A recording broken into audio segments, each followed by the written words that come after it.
In this hand, you're playing a $55 tournament versus mediocre American competition.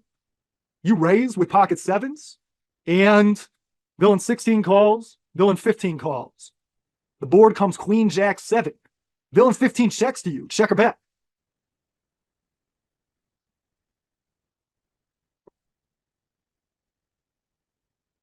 Pause if you need more time. If you did want to bet here, how much did you want to bet? There's 10.4 big blinds in the middle.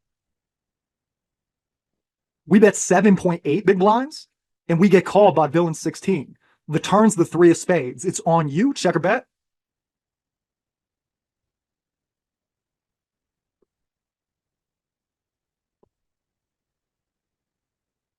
That's it. If you did want to bet here, how much did you want to bet? We bet 13 big blinds into 26. We get called. The river is the 8 of hearts. It's on you. Check or bet.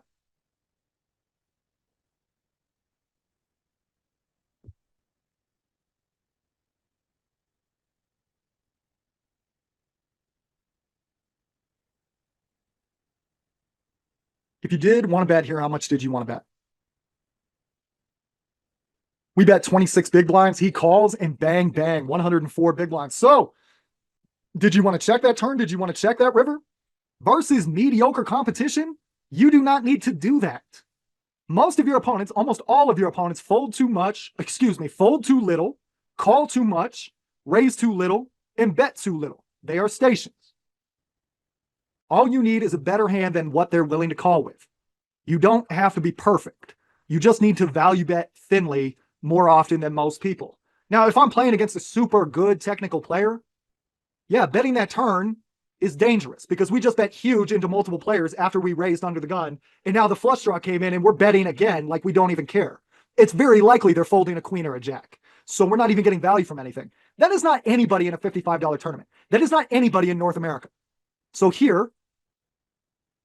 first off, you should not slow play this hand. Anytime you're looking at a board, ask yourself, is that a board people will call with high cards on, or do they need a pair to continue? This board, awfully suited and coordinated, people are going to continue with their pairs. Now, here's the deal. If people aren't calling anything with their high cards anyway, and they're going to continue with their pairs, they'll almost always call a bigger bet because people hate folding one pair to the first bet. Here, you are not blocking top pair or second pair. If you had top set, this would be a different equation because now it's very unlikely anybody has top pair. But here it's very likely someone has a queen or a jack.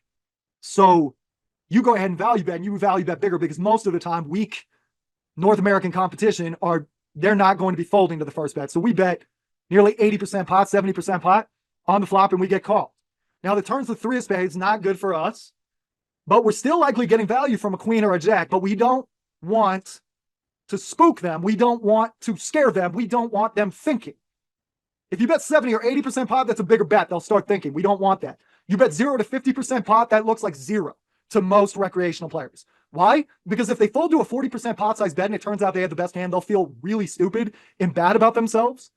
So they would much rather throw the money away and sleep well at night. That's why when you play live, people hold their hands over the muck, throw the call in, and say, I just got to see it. They just can't let you possibly bluff them. They're that paranoid. Everybody thinks somebody's trying to outwork them. Everybody thinks somebody's trying to work them. So we bet half pot, we get called. River, the 9-10 comes in, not good. But here's the deal. Versus North American competition, this is easy. You bet. If they raise, you ask yourself, does he do this with X? If you can ask yourself some very fundamental questions when you're playing No Limit Hold'em, you will do much better than most people who are not thinking logically when they play. Most people play emotionally when they play. They let emotion dictate. You can read any book about how people make decisions. You'll find every scientist finds the same thing. People emotionally make a decision and they justify it later. We're not rational beings, we're rationalizing beings. If you can be the one rational being at the table, you'll make more money. If you can be patient and pay attention, you will make more money. Now, if you bet here and the guy raises pot, the guy raises 80 big blinds, all you have to do is ask yourself a question. Does he do this with X? X is the best hand that you beat. Does he do that with a set of threes? How does he get to the turn with 3-3? So that's unlikely. Does he do this with a missed draw? Because most bluffs are missed draws. People have a lot of equity. They're super excited. They miss all that equity. They're really pissed off. And then they try to snatch victory from the jaws of defeat. What missed draw is there? I guess a random ace of spades, but you're really grasping at straws. The spades got there on the turn. 9-10 got there on the river. I guess King 10 missed, but generally, if you can only think of a couple of hands that could be bluffing and nothing he's raising for value, and you have no reason to think the guy's good, don't give people credit for bluffs they don't have. Most people are terrible at raising the river as a bluff. If you don't believe me, go to your database right now and filter for every time somebody raised you on the river and you called. See what hands they have. See how many bluffs you catch. I bet it's not many. Now, this is the easiest bet fold in the world versus bad North American competition. I don't know why, but I've had a lot of people call me with jacks here, and queens hate folding. Top pair always hates folding.